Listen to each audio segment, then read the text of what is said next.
time de comentaristas do esporte. José, início de semana, muita novidade aí do campeonato no final de semana. Boa tarde para você. Boa tarde, Rafa. Um abraço para todo mundo. Ótima semana para quem estava acompanhando. Vem que tem muita coisa bacana a partir de agora. Tivemos os três grandes em ação nesse fim de semana, né? Ceará, Fortaleza e Ferroviário. Foi um empate, uma derrota e uma vitória. Ei. Grande abraço, hein, Rafa? Abraço, José. Estou acompanhando aqui, viu? Legal. Todo mundo ligado no futebolês. Vamos nessa, minha gente. O Fortaleza perde a primeira na Série B.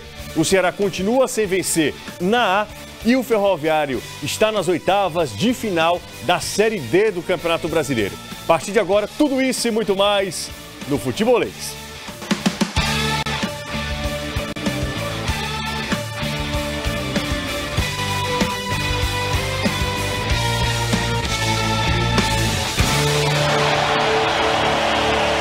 Muito boa tarde, seja bem-vindo. Você pode participar a partir de agora do Futebolês através das nossas redes sociais, tanto no Facebook quanto no Twitter. Tem transmissão ao vivo para todo o planeta. Aqui comigo, Caio Costa, Sérgio Alves, tudo bem com vocês dois? Tranquilo. Como é que foi o fim de semana? Maravilhoso. Que bom. Bom, vamos falar sobre o Fortaleza. Fortaleza perdeu para o São Bento, tem uma única equipe invicta no Brasileirão, que não é o Fortaleza. São Bento venceu depois de uma série de empates. A equipe paulista conseguiu fazer 2-1 no Fortaleza. A gente tem os melhores momentos aqui. Foi a primeira derrota do Tricolor na competição. O que vocês acharam do jogo? Caio comentou esse jogo para a Tribuna Band News FM. Primeiro tempo foi horrível. O gramado prejudicou muito, né? E o jogo, o São Bento fez a estratégia de jogo dele, diferente do que fez o Vila Nova, que adiantava a marcação e o gol anulado do Ronaldo, né? A volta do chute do Loriva, estava em posição irregular. Em vez de né? Tava. Em vez de marcar mais acima, fechavam a linha de marcação bem na linha de meio de campo mesmo, congestionando o jogo mais feio, melhor pro São Bento, travava o jogo. O Rogério Ceni não pôde estar à beira do gramado, porque estava suspenso, né? O segundo tempo é um pouco melhor. Começa mais aberto, mas também na mesma estratégia. Tanto que esse gol, que é o gol do 1-0, sai do único jeito que dava pra sair um gol nesse jogo. Um balão que sobra, rebate, o zagueiro tenta tirar, sobra pro atacante, o cara cruza, gol, 1-0, gol do Douglas Assis. Com o São Bento melhor em campo dentro de um jogo ruim, tá? Nada de espetacular, mas dentro de um jogo ruim. Depois o Fortaleza encontra o empate e toma o 2-1 numa falha do Marcelo Boeck, uma falha rara que tem muito crédito, né? Exatamente. Sérgio, pode abalar de alguma maneira o Fortaleza? Você acha que esse 2-1 coloca em xeque? Já são duas... É uma análise cretina o que eu vou falar, né? Mas já são dois jogos sem vencer. Aí a gente tá vendo a falha do Boeck, teve frango, né? O Boeck tomou um frangaço aí. Não, eu não creio que essa derrota venha abalar e nem atrapalhar o trabalho do Rogério com Fortaleza. A gente está vendo aí o segundo gol, realmente foi uma falha do Boeck, mas como ele tem crédito e como ele vem salvando, como salvou diante do Vila Nova, já uma derrota do Fortaleza, falhou nesse lance e o Fortaleza toma o segundo gol e perde a sua primeira partida na competição, mas... eu tenho certeza que com essa derrota, o Rogério e os próprios jogadores do Fortaleza vão passar a perceber que Campeonato Brasileiro tudo pode acontecer e todo cuidado é pouco. Agora o que me preocupa, José, são os desfalques? Para o jogo seguinte, o Fortaleza perde 3 titulares, né, por suspensão e pode perder o Tinga e o Gustavo por contusão, coisa que a gente vinha se falando todos os dias aqui no programa.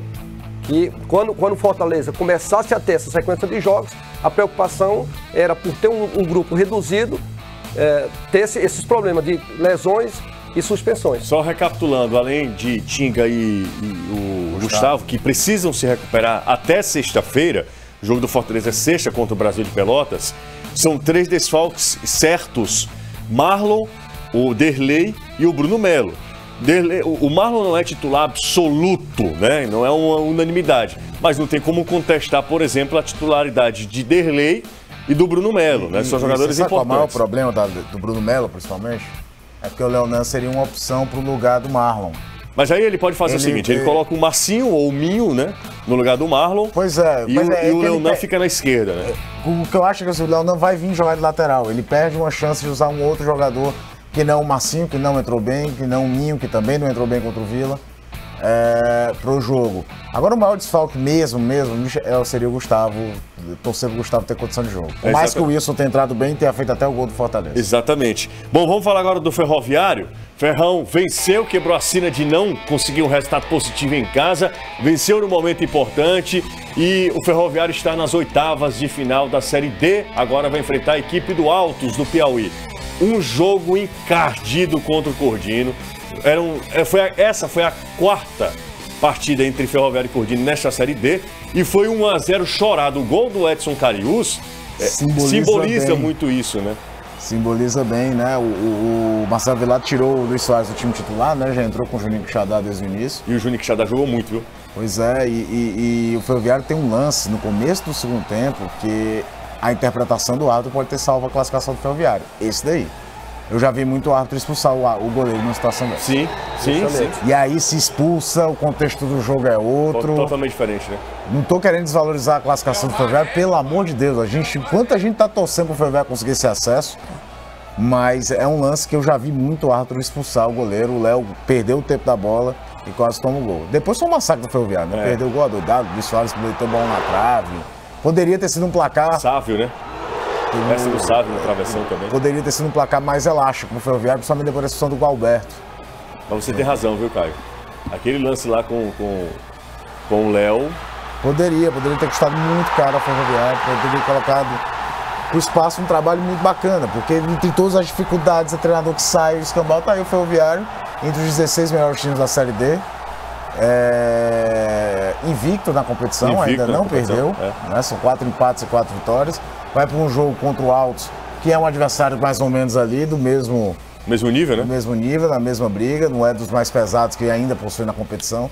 E aí, passado o Altos, ficam 8, faz a cronologia de campanhas, aí fica primeiro, oitavo e aí vira a briga pelo acesso. Então o Ferroviário, em teoria, está 4 jogos de uma volta à Série C. Continuamos no mata-mata, tá? Continuamos no mata-mata. A gente ouviu 2 jogadores importantes. O Juninho Quixadá, que foi titular no jogo de sábado, e o Edson Cariús, que faz sempre gols importantes. Aqui na tela, pra gente conferir. A gente tava ansioso, né, por essa vitória, que já faz algum tempo que a gente não vence aqui, entendeu? Isso já tava incomodando. E hoje a gente entrou determinado que o trabalho da gente, né, ia ser concluído, ia ser abençoado, e a gente fez por merecer. Esse momento não poderia passar num estádio de Copa do Mundo, diante do nosso torcedor que fez a festa. Está de parabéns ao torcedor, parabéns a toda a equipe que desde o começo se determinou, e graças a Deus a gente conseguiu um resultado importantíssimo. A nossa classificação é a primeira vitória de muita gente em casa.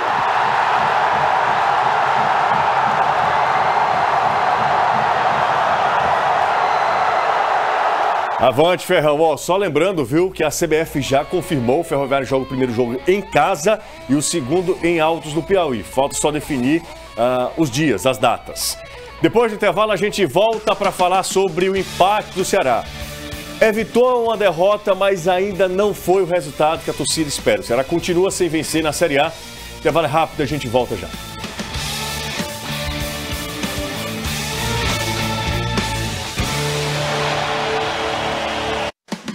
Tem gente que chama de lençol, chapéu, o cearense fala banho de cuia. Para alguns, um chute forte é só um chute forte. Para o cearense, é uma chibatada e geralmente um bicudo. O drible por entre as pernas é caneta. Para o cearense, é debaixo da saia. Porque o cearense tem um jeito único de torcer. Ninguém lota estádios como a gente. E é por isso que o nosso futebol merece todo o apoio. Em 2018, o Sistema Jangadeiro vai ser o grande parceiro do futebol cearense. Vamos acompanhar os clubes de perto, fortalecer os programas de sócio-torcedor e transmitir a Copa do Nordeste com exclusividade. Para o nosso futebol chegar ainda mais forte, o Sistema Jangadeiro vai chegar junto, como um zagueiro que chega firme na cobertura. Ou melhor, como um zagueiro que chega rasgando. Futebolês, o nosso jeito de torcer. Uma realização do Sistema Jangadeiro. Olá, muito bom dia. Você está acompanhando aí o seu programa e nós estamos anunciando para 12:10 a nossa presença no Barra Pesada. Aqui no Ancuri, a polícia está trabalhando em um duplo homicídio. É isso mesmo, 2 pessoas foram assassinadas agora há pouco. Uma delas permanece aqui dentro de um mercadinho. Ela encontrou o espaço aberto, estava fugindo dos atiradores, mas foi alcançada e aqui morreu. A outra pessoa foi levada para o hospital, mas não resistiu aos ferimentos. A viatura de combate a incêndio do Corpo de Bombeiros teve que reabastecer o caminhão-tanque exatamente para debelar as chamas em um ônibus do transporte coletivo.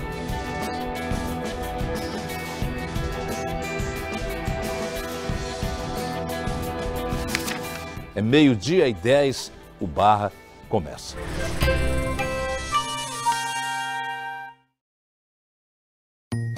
No Tribuna do Ceará, temos mais que curtidores. Temos comentaristas, pauteiros, críticos e apoiadores, porque tudo que fazemos é parte de uma... Nessa segunda-feira, lembrando que quinta-feira começa a Copa, mas quarta-feira a gente vai lançar aqui uma super promoção. Fica atento, hein? É imperdível. Dos males, o menor. O Ceará evitou a derrota, mas continua sem vencer na Série A do Campeonato Brasileiro. Mas a postura do time agradou a torcida. A empolgação do torcedor alvinegro neste domingo provou que, mais do que resultado, o que se esperava do Ceará era ao menos uma mudança de postura. Eu acho que eles estão valorizando muito a postura, né? A postura da equipe, a entrega, a organização.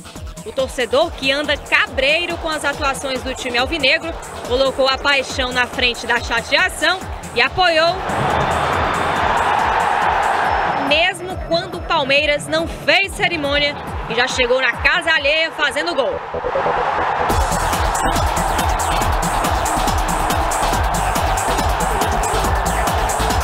Aos 5 minutos, Dudu cobrou o escanteio pela esquerda e Thiago Santos subiu para cabecear e comemorar. O Ceará ia arriscando de longe, tentando como podia e levando perigo para o gol de Jailson. O negócio é que aos 22 minutos, gol do Palmeiras de novo.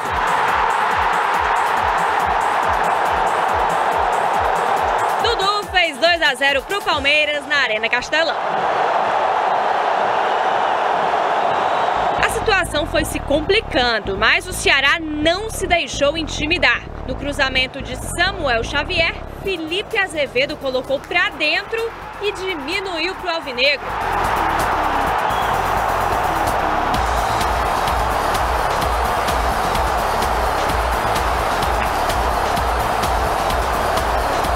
A resposta alvinegra foi rápida, a reação também. Ricardinho, que estava jogando ali na frente, vivia assustando Jailson.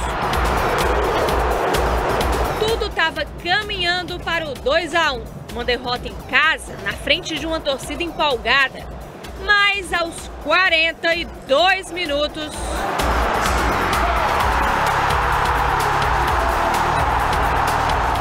Pio cruzou, Azevedo conseguiu desviar e Elton colocou para dentro. Foi um jogo empolgante, sobretudo no finalzinho. E o torcedor alvinegro ficou empolgado, foi a loucura com o gol de empate. Mas é importante lembrar que o time do Ceará continua numa situação complicada na Série A do Brasileiro. Ainda não venceu e vive uma novela sem previsão de um final feliz. A gente não perdeu, isso é importante. Claro que pelo que ficou, né, a herança que a gente pegou, nós precisamos de pontos, né? Isso é importante para nós, mais do que até atuações, né? Mas para a gente conseguir chegar nessa vitória, nós precisamos equilibrar o time, nós precisamos ser mais consistente, precisamos errar menos. Eles viram a nossa entrega, porque cantaram do começo ao fim. Me surpreendeu, porque pelo fato da gente estar vivendo uma fase não tão boa, mas só de ter o apoio deles, isso faz com que a gente também dê o nosso melhor. Para a torcida gostar ainda mais, o próximo passo tem que ser a vitória. Nós vamos brigar até o final. Se pensa que vai ser moleza, fica em casa. Vai ser no osso, de novo, hein? Então vamos junto. Cara, Lisca é bom demais, cara. Lisca é o sonho de qualquer jornalista, cara. Personagem? Personagem espetacular. Você viu a entrevista que ele deu antes do jogo? O Lisca foi o cara que fez a carreata sozinho. Pois é, você viu a entrevista. Você viu a entrevista que ele deu antes do jogo? Fantástica, inclusive. A entrevista fantástica pro Danilo.